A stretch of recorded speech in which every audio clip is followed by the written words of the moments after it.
Tenants Unions, Building Dual Power in the Neighborhood. By Lucien and Varlam Akrat. So we see that the crisis of modern society is not without issue. It contains the seeds of something new, which is emerging even now. But the new will not come about automatically. Its emergence will be assisted by the actions of people in society, by their permanent resistance and struggle, and by their often unconscious activity. But the new will not complete itself, will not be able to establish itself as a new social system, as a new pattern of social life, unless at some stage it becomes a conscious activity, a conscious action of the mass of the people. For us, to initiate this conscious action and to help it develop, whenever it may manifest itself, is the real new meaning to be given to the words, revolutionary politics. Cornelius Castoriadis. We have gathered with a few tenants on a Sunday afternoon in South Chicago to assess our anti-eviction campaign. We remind ourselves of one of our most important achievements over the past 13 months. For the second year in a row, we have halted over 36 evictions in the South Shore neighborhood, the city's eviction capital, cutting the pattern of 40 evictions per year down to almost zero. We achieved this with no prior experience as tenant organizers. The toasty apartment sheltering us from the winter cold complements the warmth of being more closely connected to our neighbors. It feels good that for the moment we are not in emergency mode, dealing with active evictions. The next steps, conversation is peppered with easy tasks, updates of our personal lives, other tenant struggles in the city, new resources, jokes and laughter. Our trust in one another, the love for our neighbors and our neighborhood is growing in this apartment. There is a neighborhood decoration event taking place in a few weeks, and we put it in our calendars, in addition to some important plans we are about to implement for taking the campaign to the next level before we begin to try to bring about more rent reductions. The future is uncertain and precarious, but we are moving forward with commitment. The struggle in the city. For centuries, workers have organized themselves in order to collectively resist the oppressive and exploitative forces of capital. From the early 1900s to the current day, the most common form of worker organizing has been the labor union. With the rise of urbanization, over half of the global population currently living in cities, and a growing understanding that the sites of capitalist production are not exclusive to the factory floor, a new type of anti-capitalist organizing is gaining ground, the tenant union. The city itself has become a living site of capitalist production, with developers and investors vying for power through municipal arrangements, development codes, urban planning initiatives and policies. These real estate capitalists have a vested interest in pushing up the value of land and housing so that they profit from their commodification, and the general expansion of the market. Municipal governments also have a stake in this, attracting higher income households to the area, bringing in a stream of revenue for cities often mismanaged by a political class that puts the interest of corporate capitalists over that of residents. The externalities of this process of capital accumulation via real estate include the displacement of working-class communities and the gentrification of neighborhoods, which tends to disproportionately impact people of color. From the point of view of capital, land and labor are mere commodities, and therefore disposable when not profitable to the capitalist class. In order to fight against this predatory system, we need to confront the corrupt nature of this exploitation through collective direct action while resisting this cyclical process of extraction. Unions are ways of resisting, and in their optimal configuration, are a fighting force which occupy revolutionary and reformist political spaces. As such, we are organizing towards temporary and semi-permanent improvements to the exploitative and unjust hierarchical relationship between bosses and workers, landlords and tenants. Unions can be crystallized expressions of our drive to connect and belong, to produce with and for one another, to mutually confirm our positive humanity, to love one another through care and shared experience, to declare common beliefs and spread them. They can be instruments to facilitate the natural desire for self-management and to build a society where our workplaces and communities are managed in a direct democratic fashion. Tenants' unions are manifestations of class struggle. As such, they are configured in opposition to landlords, management companies, real estate developers and the state. Tenant unions acting in solidarity promote and nurture healthy relationships and communities. The oppressive forces of the state and the capitalist class hold us hostage through continuous rent extraction, tenuous, unequal relationships, and laws designed to work in the owner's interests, not ours. These intersections of hierarchical power and the absence of mutually empowering relationships among tenants all work to commodify land and housing, obstructing our communal self-management. Forming the Dual Power Tenants Union. The origins of our campaign to stop dozens of evictions in Chicago's South Shore neighborhood can be traced back to a series of meetings back in 2017, where we formulated the idea of spearheading a tenants union in the city's south to complement the pioneering work of the Autonomous Tenants Union, ATU, in the north. After these initial meetings, it took another year before we were able to actually start organizing the union. We discussed that we wanted our union to be anarchist, and to fight the escalating eviction and gentrification crisis. We agreed that we wanted to build power and neighborhood-based relationships, reaching out to people we wouldn't meet any other way. We also cautiously envisioned the tenants' unions as a proto-commune, with popular assemblies all embedded in a vision of a cooperative economy. In this vision, tenants' unions would coordinate and confederate with a new constellation of horizontally organized collectives.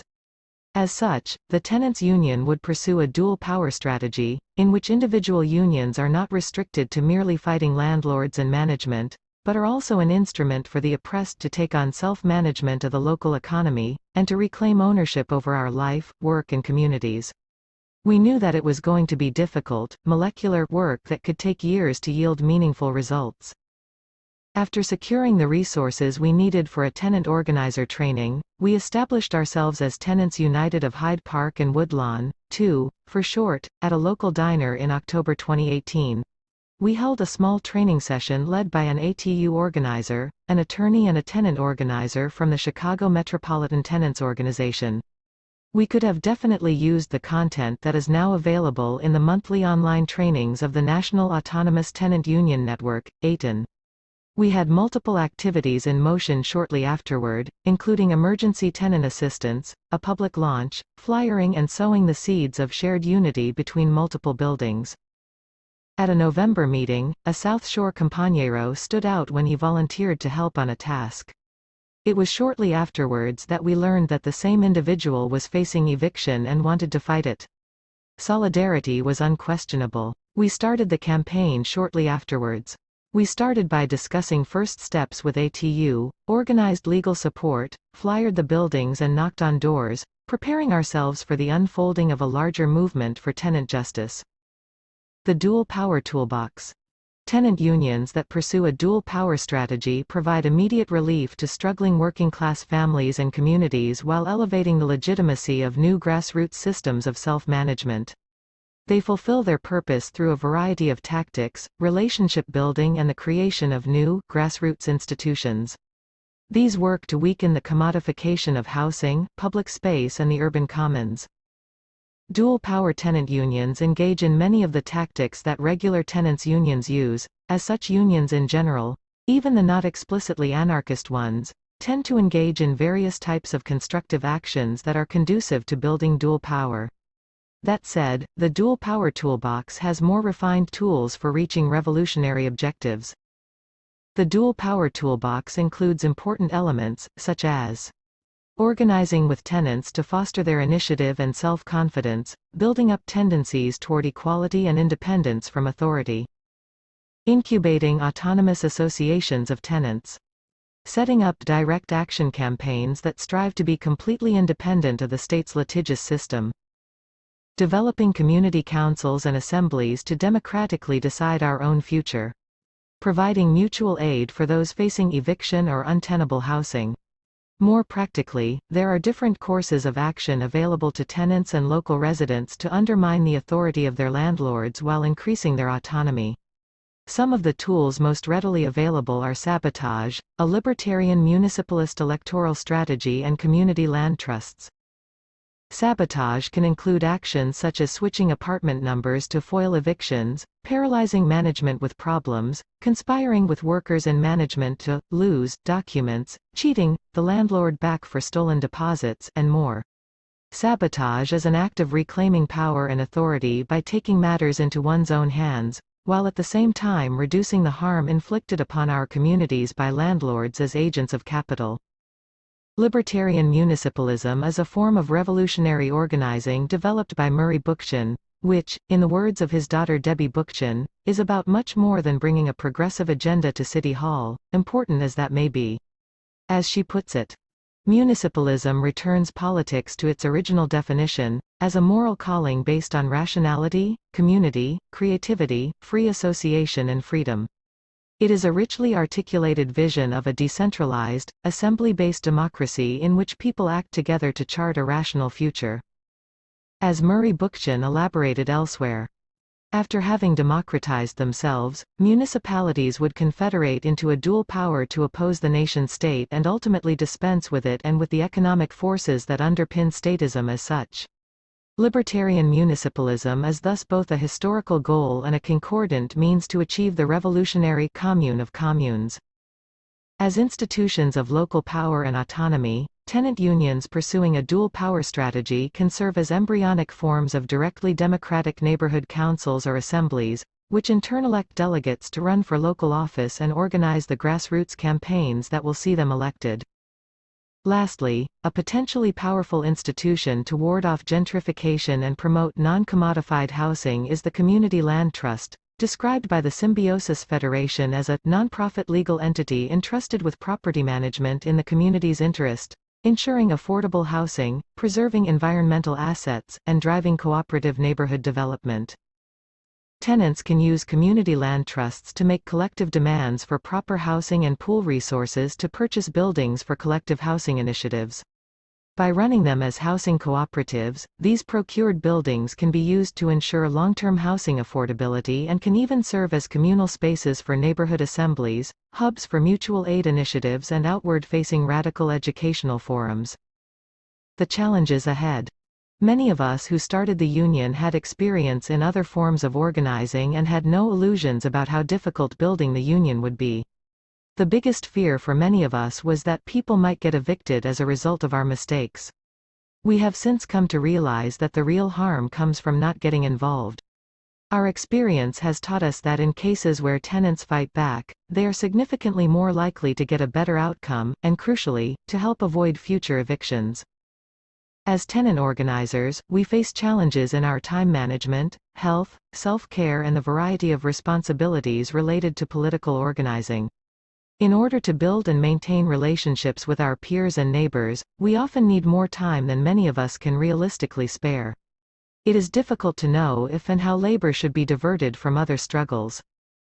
We have not figured out the exact formula for how to make new community activists engage in tenant organizing without simply shifting people from other types of organizing work. Sometimes tenants are so far behind on rent that there is simply no legal or organizational strategy we can think of that would avoid their eviction, except for fundraising their overdue rent, which is often very difficult to do in practice. The power of the landlords and the system backing them is still much stronger and much more developed than the resistance against it. In the short term, direct action remains our most valuable asset in circumventing the hierarchical power of the landlord without relying on the current system of bureaucratic management, cops or judges. With the legal system so clearly tilted toward landlord interests, going to eviction court results in defeat much more often than in victory. A lot of work therefore remains to be done if we are to construct dual-power tenants unions that truly have the potential to become autonomous popular associations as part of a broader libertarian socialist movement.